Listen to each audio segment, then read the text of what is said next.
¿Cómo lo va? ¿Me indica? Ponelo. Estoy viendo esto.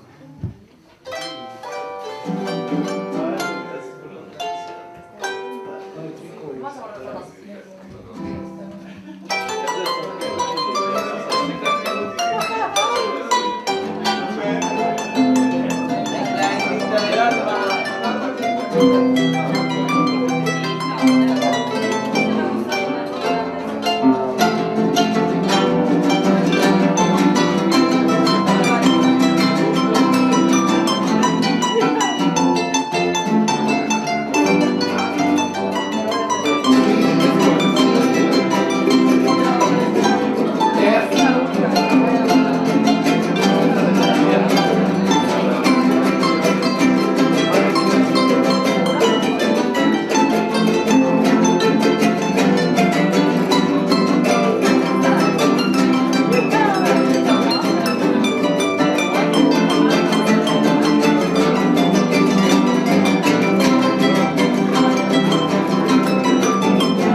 Soy Federico Cruz, su brujo de lujo o brujo de cabecera. Estamos en esta tercera parte de la entrevista de alguien que admiro mucho y espero que ustedes si han seguido han tenido la saga en sus manos y en sus mentes de lo que estamos platicando. Esto es una idea de lo que es México, que lo puede tener un artista de la luz y de la lente como Diego y un brujo que maneja la idea de México de lo que es la salud. Esto es un esfuerzo de comunicación que hacemos porque es importante que sepan que todo lo que podemos dar nosotros en el esfuerzo de que se dé a conocer a alguien como las ideas que tiene Diego. Y vamos a continuar entonces en el esfuerzo de comunicación, lo que hablábamos de esta persona que él admira mucho, que trabajó en la película de México 68, y les recuerdo cómo la entrada de los mariachis, que eran 2000 mariachis que entraron cantando, 2000, cantando las golondrinas, eso, se mete en el ADN. ¿Cómo no? ¿Cómo no? Es un gran documental, tienes que verlo. Es impresionante. Porque además lo restauraron, ¿no? Con la tecnología digital hace, no sé, 15 años por ahí. Y es muy común ahora verlo en YouTube o tal vez a través de la página de Filmoteca de la UNAM, ¿no? Pero es maravilloso. Ojalá lo puedan tener. Pero a ver, síguenos diciendo de la postalita de Akira. Bueno, no, el maestro Antonio Reynoso tiene en su haber muchas cosas. Y con esta sabiduría, ¿no? De alguien que no busca ser reconocido, yo diría. No busca la marquesina. No, es maravilloso, fue maravilloso. Lo es todavía porque siempre va a existir. Y me contó, porque yo le dije, bueno, pero ¿cómo hizo contacto con Akira, ¿no? Con Kurosawa. Y me platicó la historia. Dice, fíjate que se iba a hacer una exposición de fotógrafos mexicanos en Kioto. Y la curadora mexicana le pidió 2 fotos a diferentes fotógrafos y a él se las pidió, a Antonio Reynoso. Le dijo que le diera 2 fotos para que estuvieran en la curaduría de esta exposición, ya muy avanzado, en los años 90 en Kioto. El maestro entregó 2 y me dice, una de ellas la tomé una mañana que estaba en una playa, de estas playas vírgenes que había en México, tal vez todavía las haya, esperemos que sí. Las vírgenes. Y las playas vírgenes. Bueno. Y entonces dice, yo me levanté, como todo fotógrafo, van cargando siempre su cámara, ¿no? Esperando encontrar algo, ¿no? Y dice, esa mañana yo llegué a la playa y vi 2 niños que venían con estos baldes blancos donde se pone agua, etcétera, se utilizan para muchas cosas, que seguramente iban a comprar algo. Eran 2 pequeños niños descalzos que venían caminando a la orilla de la playa. Entonces los 2 pares de piececitos venían caminando desde el infinito, pasaron frente a mí, me saludaron y se siguieron. Entonces los perdí en la lejanía, ¿no? Y él mismo decía, yo pensé, si estos niños regresan por la tarde, va a ser bellísimo, porque van a venir sus 2 pares de piececitos desde el infinito y luego en sentido contrario y va a salir una buena foto. Además, el momento lumínico, pues era un maestro. Y él se apostó todo el día a esperar ese momento, a ver si regresaban. Y los niños regresaron con los baldes cargando, quién sabe qué hay, y él tomó una serie de fotos. Entonces, en estas fotos se ve ese par de piececitos que van hasta el infinito y luego esos par de piecitos que vienen de regreso cargando estos botes con algo. Una fotografía cuenta una historia. Claro. Y entonces dice que cuando esta fotografía la vio Akira Kurosawa, que visitó esta exposición en Kioto, quiso conocer al director de foto. Y entonces, bueno, al fotógrafo que había tomado esta fotografía. Y entonces lo contactaron y fueron amigos epistolares los últimos años de su vida, Akira Kurosawa y el maestro Antonio Reynoso. Que me sorprende eso. Y ya lo vimos en la primera parte que tratamos de hacer algo, me platicabas de él y perdí, lo voy a retomar. Y bueno, en fin, es una emoción escuchar eso en boca de Diego. Bien, ahora esta parte me gustaría tratar y voy a emular a Edmundo O'Gorman, a mí me parece uno de los grandes intelectuales, y tiene una obra que se llama Idea de México, porque él es del exilio español, en fin, pero esa es la parte muy visible y muy brillante de lo que fue el exilio, hay sombras, pero él es, Sí. él es luz. Y, a ver, pongo el entorno para que nos hables de cine mexicano y digo por qué. Nuestro asesor musical, Sergio Basurto, él fue torero, se arrimó en la juventud. Cuando le comenté que íbamos a hacer trabajo contigo, porque él se va a encargar de la música, ¿te acuerdas de lo que estamos haciendo? E interpretación también. Y él me pidió con mucha atención, porque es un hombre que de cine sabe muy poco, pero de torero me dice, dile que te hable de torero. Y, ¿qué es eso? O sea, que no, es que es un... Me dice sus datos y yo te los pasé a ti y resulta que te dije que el director era Carlos Velo. Ujú.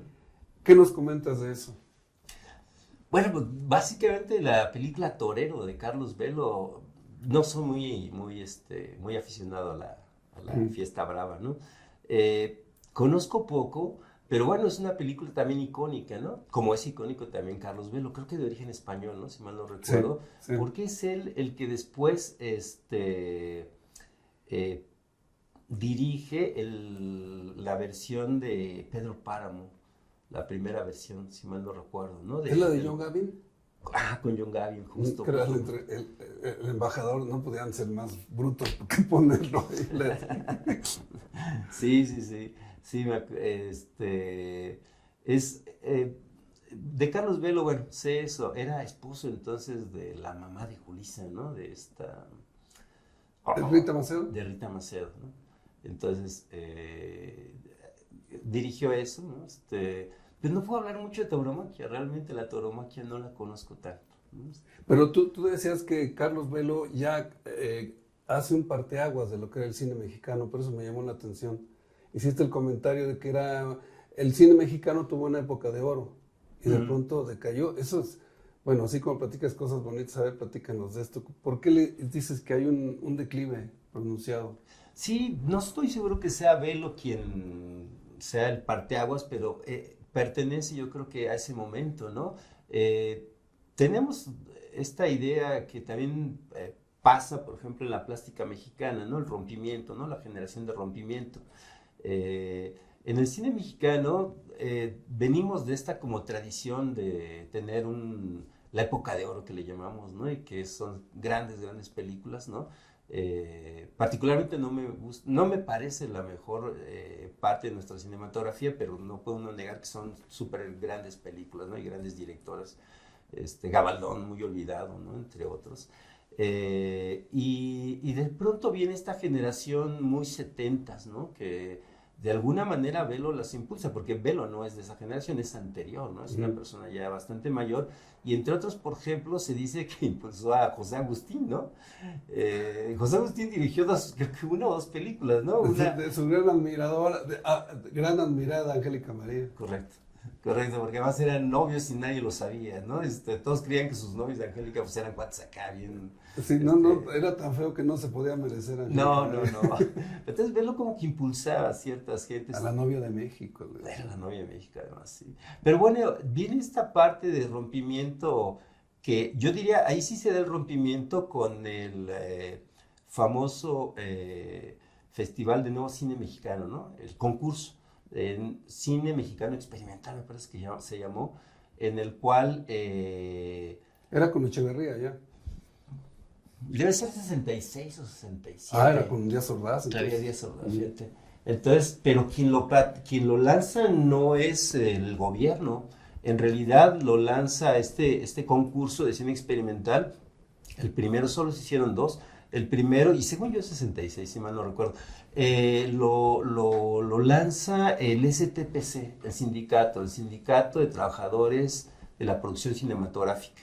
¿Por qué? Pues porque el cine se estaba cayendo. Había que buscar formas, ¿no? Y entonces lo que se dice es, realmente lo que se experimentaba era la posibilidad de hacer cine, o buen cine, sin tener la necesidad de lo que sí se tuvo, ¿no?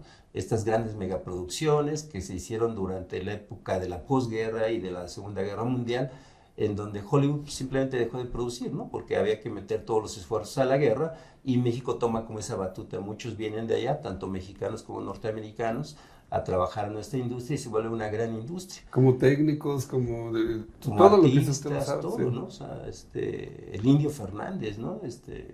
Casi todos ellos se formaron. Ismael Rodríguez, que fue asistente de King Vidor, ¿no? Entonces yo no sabía que había sido su asistente, que pues con razón tiene esa filmografía también bien interesante el maestro, ¿no? Tiene cosas muy bellas, evidentemente tiene cosas muy populares como Pepe el Toro y esta trilogía, pero tiene cosas increíbles, ¿no? El maestro también.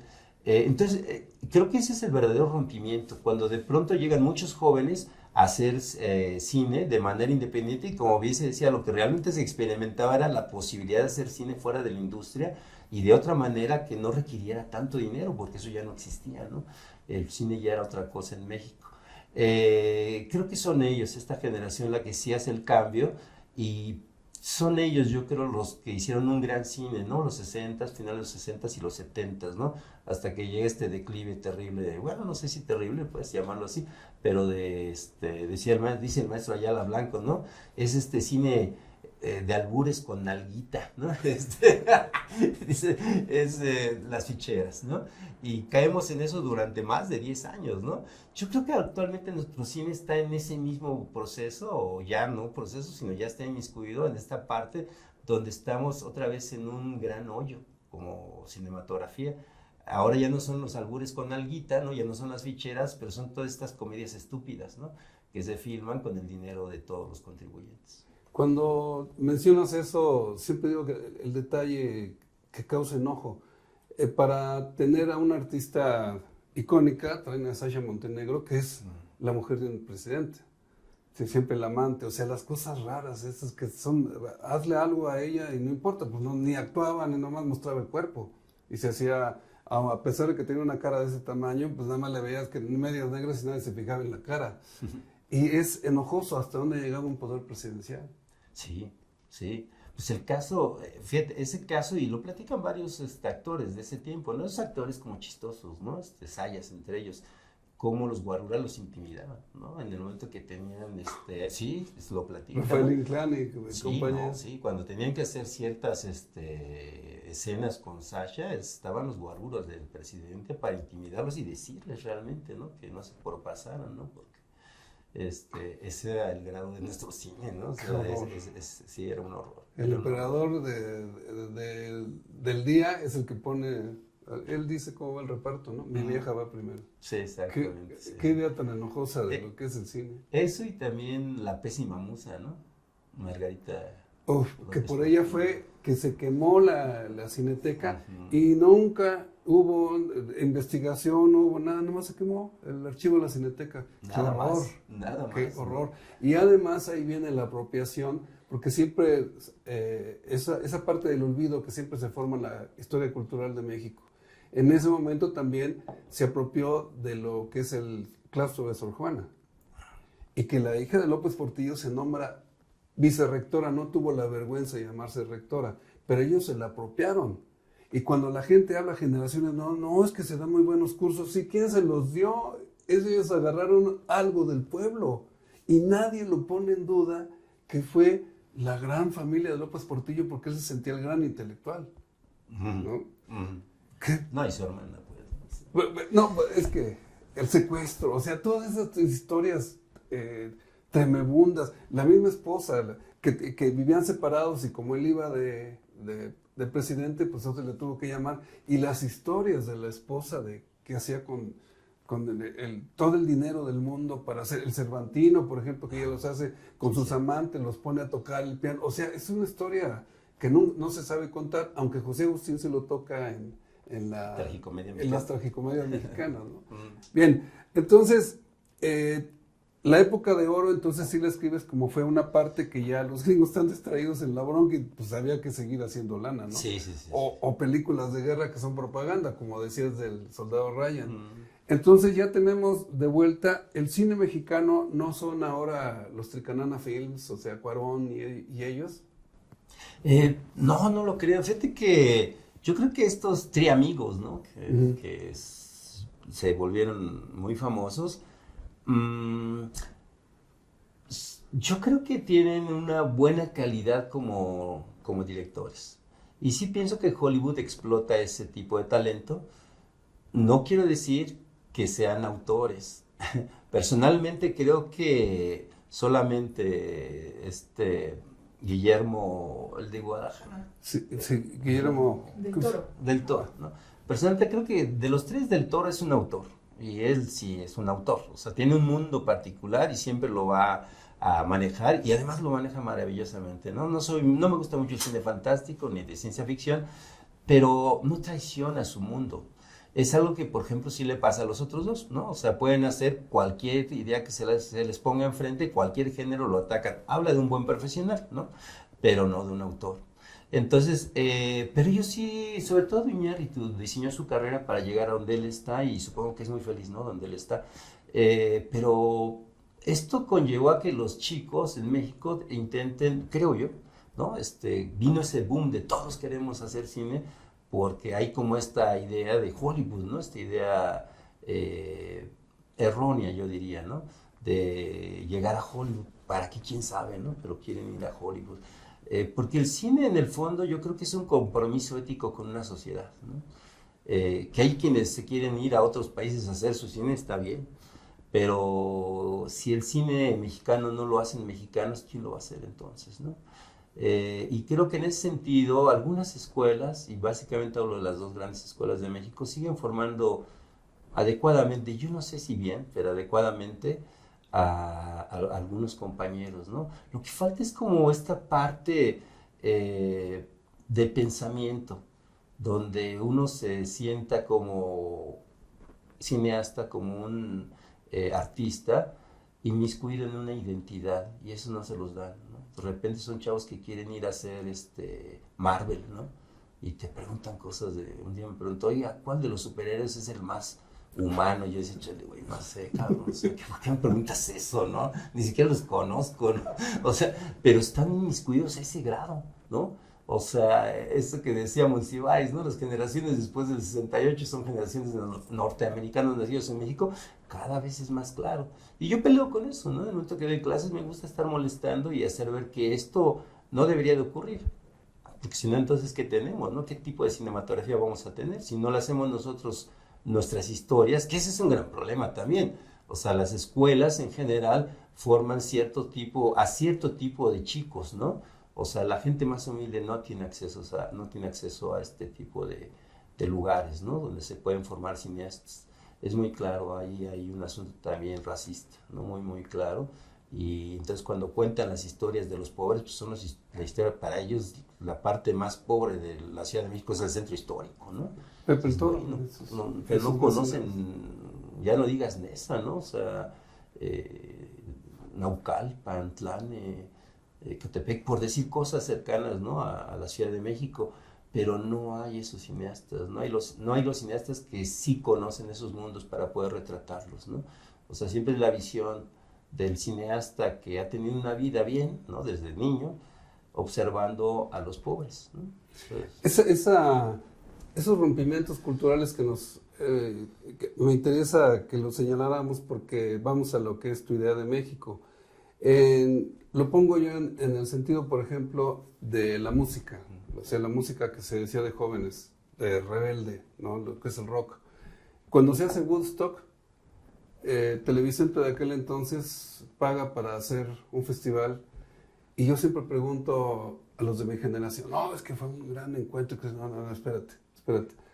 En Woodstock toca Jimi Hendrix, tocan Carlos Santana, y todos ellos, ¿tienes discos? Sí. ¿Tú tienes un disco de alguno de los grupos que tocó? No. Entonces, ¿qué estás diciendo? Te estás aferrando a una idea que es promovida desde la televisión, de las peores comerciales que hay en el mundo, igual que nuestra radio, porque son los mismos dueños, ¿no? Radiópolis es Televisa, o ya se recompuso, pero bueno.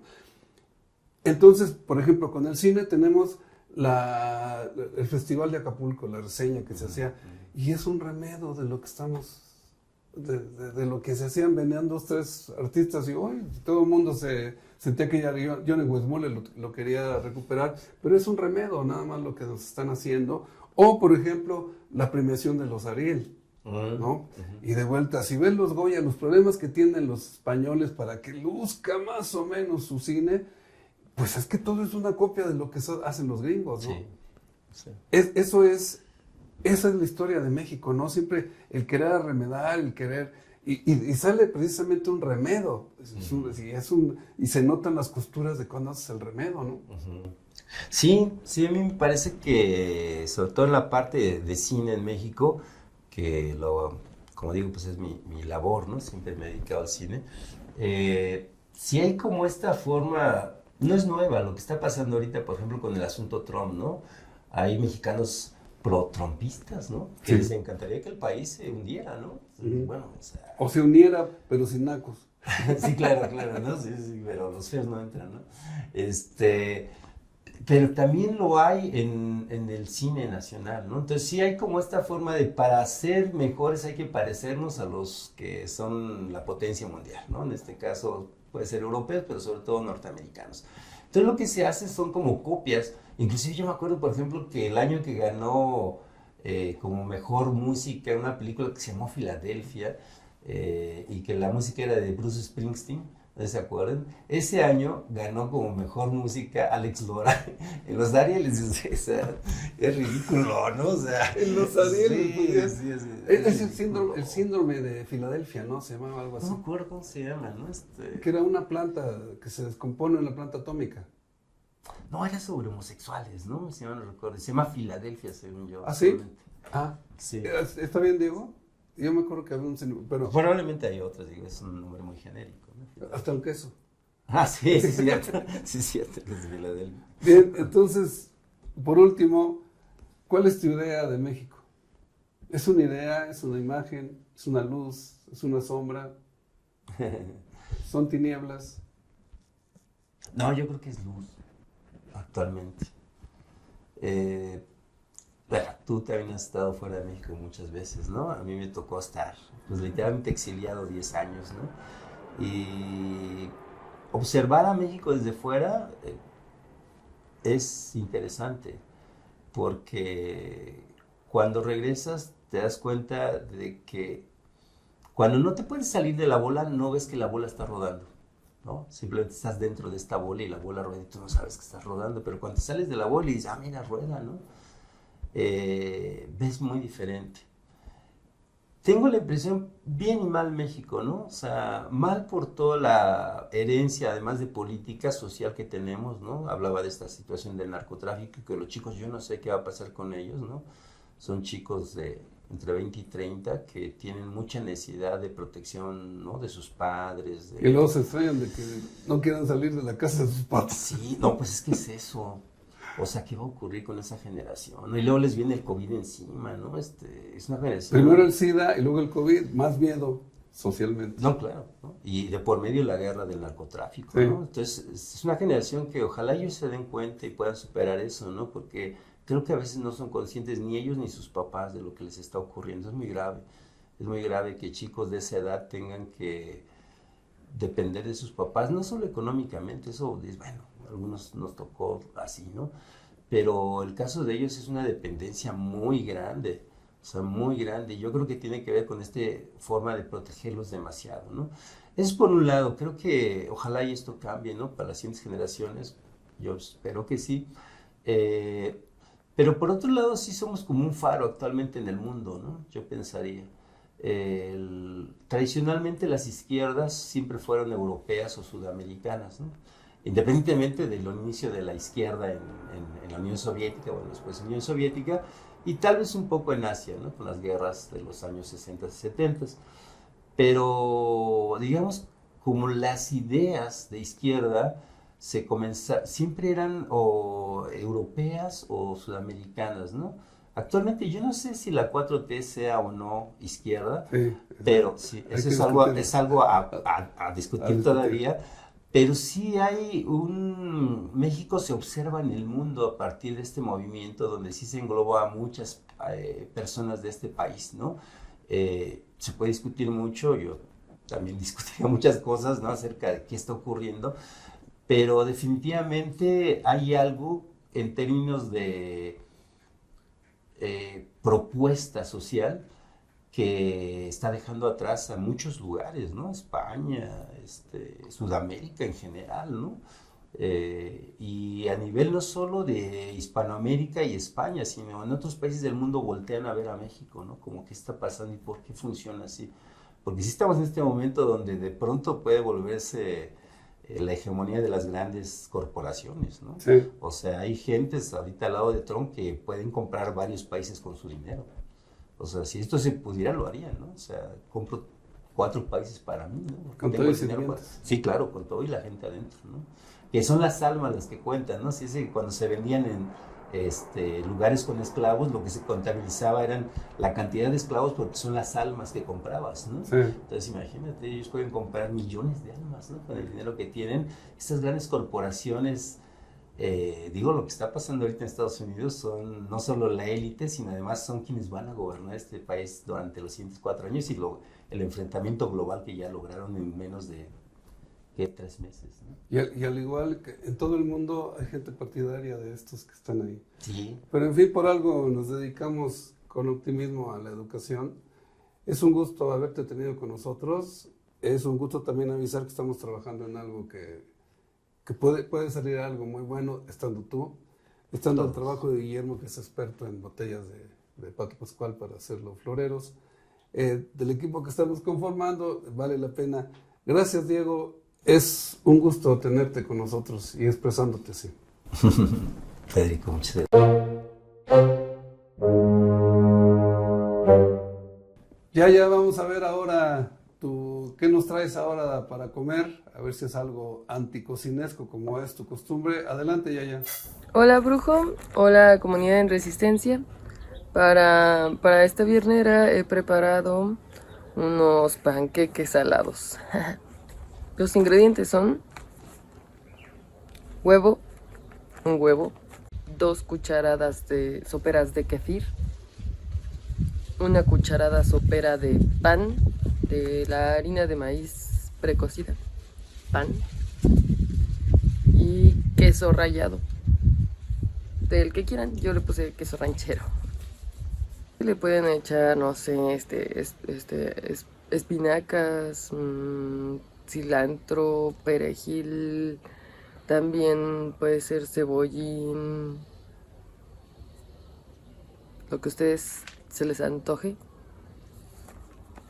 le echan. Bueno, también lleva sal, pueden agregarle pimienta, pueden agregarle la la pimienta de naranja. Vamos con el procedimiento. Empezamos mezclando el kefir con el huevo.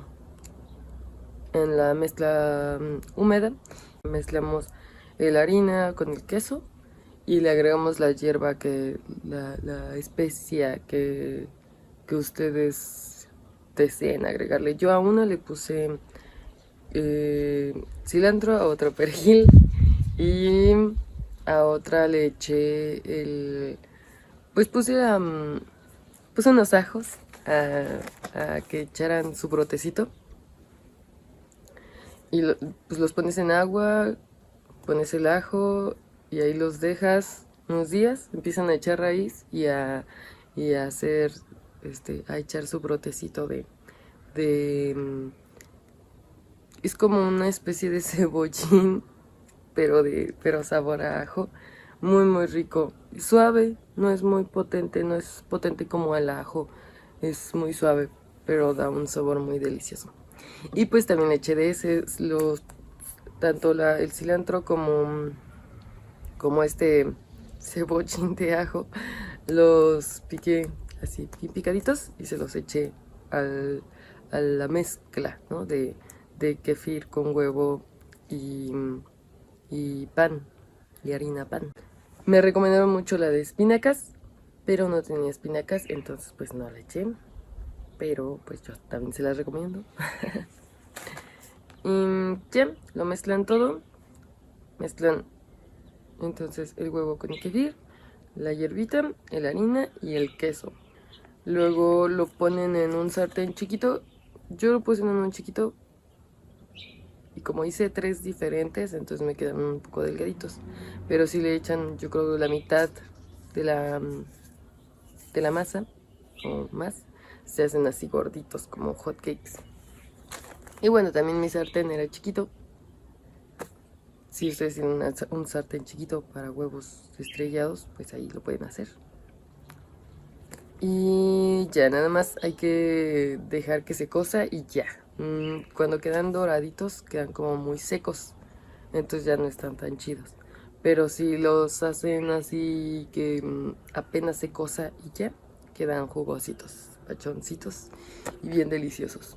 Es a fuego muy bajito.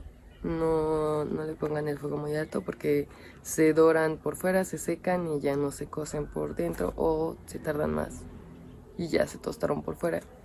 Entonces ya sería como una tostadita. Y pues no, el punto es que sea como pachoncito, como un pancake, como hot cake. Están en corto, está bien rápido y bien delicioso. Espero que les haya gustado y nos vemos la siguiente viernera. Gracias, Yayo. No puedo saber qué hay, pero bueno, espero que Yayo nos lo pueda tener. Vamos ahora a la sección de lo que Julia lea. Adelante, Julia, y tu brillantísima sección de lo que lees. Adelante. Muchas gracias, Federico, y bueno, hola a todos y a todas, espero que se le estén pasando muy muy bien en este viernes de inicios de marzo. Esperemos que no se nos vaya tan rápido como febrero y sobre todo que no nos enfermemos tanto con los cambios de temperatura. Y bueno, el día de hoy quiero hablarles de una novela que es muy muy muy muy importante para la literatura mexicana y que no me gustó. Y bueno, quizás quiero decir dos cosas antes de hablar de esta novela, no les diré todavía cuál, para decir dos cosas. La primera es que yo soy defensora de la idea de que es mejor hablar de las cosas que a uno le apasionan y no de lo que no le gusta. En el sentido de que obviamente pues podemos decir, si nos preguntan, ¿te gustó tal película? Pues puedes decir no. Pero a lo que voy es que luego la gente se engancha, ¿no? Y es como de, no, es que cómo es posible que le dieron este Oscar a esta actriz que bla, bla, bla, que por cierto, yo estoy muy feliz de que Miki Madison ganara Mejor Actriz por su película Anora. Anora me parece una película genial de principio a fin, que me produjo cosas que ninguna otra película me había producido. Entonces, bueno, yo recomiendo muchísimo Anora, comercial. Y bueno, decir esto, que la gente se engancha mucho. Yo antes me enganchaba mucho. Y además, no solo eso, sino que si alguien no estaba de acuerdo conmigo, me lo tomaba muy personal, ¿no? O sea, si era como, ¿cómo que no te gusta el pay de limón? Es lo mejor. Y si alguien te decía, no, pues la verdad no me gusta, como que yo decía, ¿qué le pasa? O sea, de que está mal de su cabeza. Pero la verdad es que ahora, dos cosas. La verdad es que ni me engancho con las cosas que no me encantan, ni me tomo personal que alguien no esté de acuerdo conmigo. Justo en el chat de compañeros, porque esta novela de la que les voy a hablar, pues nos la dejaron en la escuela. Yo dije, ay, es que odié esta novela, y otro chavo me dijo, ay, a mí sí me gustó, y yo dije, pues se vale. Yo ahora, mi frase para todo es, se vale. Hay cosas que obviamente no se valen, ¿no? Que son ilegales e inmorales, pero la mayoría de las veces las cosas se valen. Se vale tener una opinión distinta, se vale el disenso, ¿no? Y bueno, otra cosa que también quiero decir es que esta novela, yo, a pesar de que no me guste, sé que es muy importante para la literatura mexicana, o para la historia de la literatura mexicana al menos. Y bueno, esta novela es, redoble de tambores, La tumba de José Agustín. También voy a decir cosas que sí me gustaron, porque esa es otra. Uno normalmente dice como, ay, no, desacredita completamente algo sin ver las cosas buenas. Entonces voy a comenzar diciendo que mi mamá leyó esta novela cuando era joven, mi hermana mayor también, y les gustó mucho. Y entiendo por qué gustó mucho, y entiendo por qué es muy importante y por qué es un parteaguas. Ahí les va.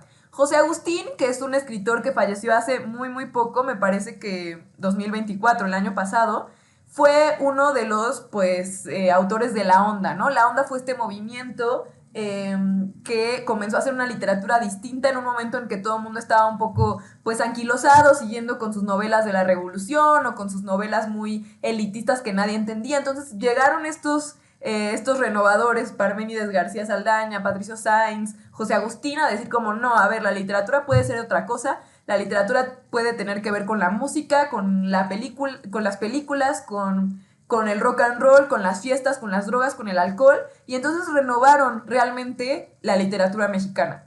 Y además La tumba fue el libro que justo un poco rompió con todo lo anterior. Entonces en ese sentido es muy, muy, muy importante, ¿no? Y la verdad es que yo pienso, quizás si yo hubiera leído esta novela más joven, me hubiera gustado mucho más. Entonces también, y sé de gente de mi edad que también la leyó a más joven y le gustó mucho, ¿no? Y gusta mucho porque el personaje principal, el narrador, que es Gabriel Guía, pues es adolescente, entonces pues no, o sea, obviamente es rebelde, no le interesan lo que dicen los adultos, como se pasa por el arco del triunfo, los regaños de los papás, y obviamente eso en la juventud es muy, muy atractivo, es un poco como Holden Caulfield de El guardián entre el centeno, me recordó bastante, ¿no? Como esta cosa de desenfado, de como, pues sí, como muy desgarbado, muy, muy como, ay, la vida no me pesa, ¿no? Aunque en realidad sí le pesa, y eso también se ve en la novela. Pero lo que voy es que es una novela que se lee muy rápido porque todo pasa así, rapidísimo, ¿no? Hay novelas, por ejemplo, que pues son lentísimas o, por ejemplo, en el sentido de que hay mucha descripción.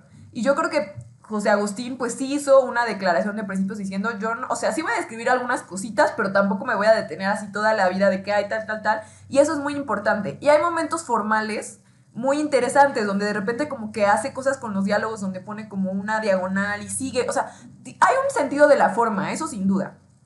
Y ahora voy a decir por qué no me gustó. Y por qué también creo que quizás puede ser un problema esta novela. El personaje principal, que justo es un chavo de 16, 17 años, que tampoco le podemos pedir muchísima moralidad, introspección a este chavo, sí es un poco insoportable. es muy es muy soberbio, como que no le, como que es muy soberbio y es muy indolente y eso me pareció problemático. ¿Por qué? Porque todo lo que sucede, o sea, la novela pues gira en torno a pues su paso por la escuela, su paso en un centro, como en unas reuniones, tertulias literarias con otros chavos y sobre todo su relación con mujeres, ¿no? O sea, como sus vínculos sexuales afectivos con otras mujeres. Y me parece que es una voz que es, pues, la verdad, bastante, pues, no empaticé con él porque justo él no empatiza con nadie y eso me costó trabajo.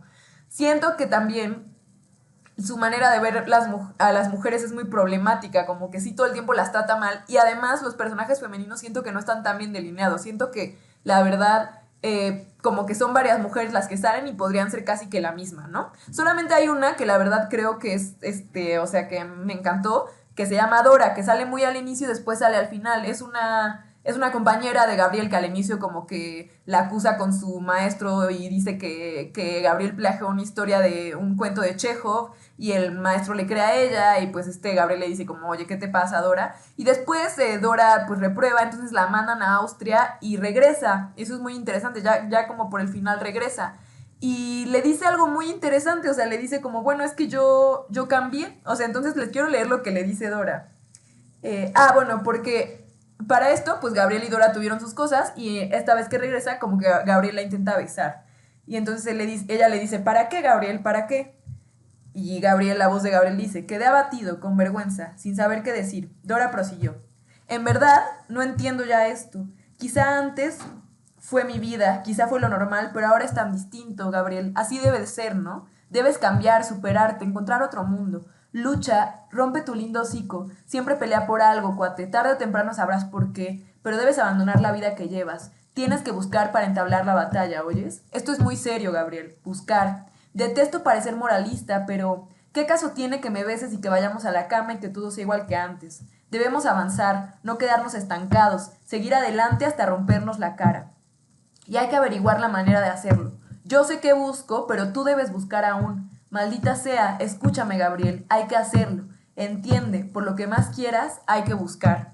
Entonces, la verdad, este fue mi momento favorito de la novela, porque un personaje por fin le dice como, oye, o sea, como pues ya, o sea, evoluciona por favor, ¿no? Y siento que la verdad a lo largo de la novela no evoluciona mucho, sigue siendo un poco el mismo. Y algo que sucede en muchas novelas es que, o en las películas incluso, es que nos gusta ver al protagonista cambiar, ¿no? O sea, nos encantan estas historias de, este hombre que era una mala persona, que era súper desconsiderado, de repente, no sé, se enamora y dice como, ay, no, ok, ya no puedo ser así. O le pasa algo en su vida que pues lo pone de pies a cabeza y sabe que tiene que cambiar. Entonces por eso no me encantó. Otra cosa que sí me gustó y no me gustó a la vez es que es muy coloquial, o sea, utiliza mucho el habla de esa época y el habla como coloquial, o sea, justo dice como cuate, vamos a birlar una cerveza, como ese tipo de cosas, hace muchos juegos de palabras y eso es como interesante, me gustó, pero sí creo no sé, que quizás se podría... No sé, bueno, ya esto ya se escribió hace mucho, ¿no? Y les digo que entiendo por qué fue importante. O sea, por primera vez seguramente muchos adolescentes dijeron como, wow, o sea, como esto puede ser la literatura, ¿no? O sea, la literatura puede ser sobre mi vida, sobre mi despapalle, sobre tomar alcohol, sobre la fiesta, ¿no? También hay como muchos alusiones a la música y eso me parece muy padre. Pero sí creo que quizás esta subjetividad como de no me importa nada, como de ay, soy demasiado cool para el mundo y las mujeres pues así solo sirven para una cosa. Porque en un momento también, por ejemplo, tiene una novia y pues la novia le confiesa que pues ya había tenido sus que veres con su maestro y él se enoja así de que no, ¿cómo no? Es virgen para mí, ¿no? Y él pues ya había estado con muchas mujeres, ¿no? Entonces también entiendo que esa es quizás la sensibilidad de la época, pero sí me cuesta trabajo. Quizás ya a la luz de lo que ha sucedido últimamente me cuesta un poco de trabajo.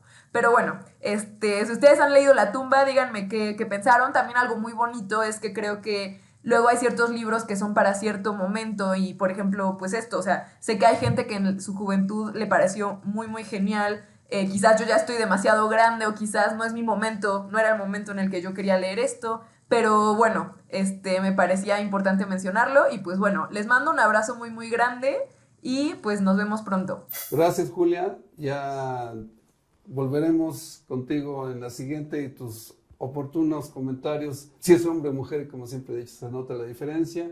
Recuerden que tenemos nuestro personaje que tiene sus velas encendidas porque estamos en crisis, sobre todo porque pues la Huasteca tuvo 3 años de lluvia y ahora tenemos 3 meses que nos inundaron y están creciendo muy lentos. Prendan su veladora, si son comunistas, préndanla por dentro para que no se vean ridículos. Era la tradición de la abuela de poner una vela para que no nos falte casa, vestido y sustento. El sustento en este caso para nosotros son las hierbas para seguir siendo una comunidad en resistencia. Soy Federico Cruz, su brujo de lujo. Estuvimos en otra viernera, nuestro esfuerzo de comunicación, y ustedes espero se hayan dado cuenta de la calidad de la melcocha que decíamos en la niñez, allá en San Luis, de lo que es tener una personalidad como es Diego. Gracias, Diego, un abrazo.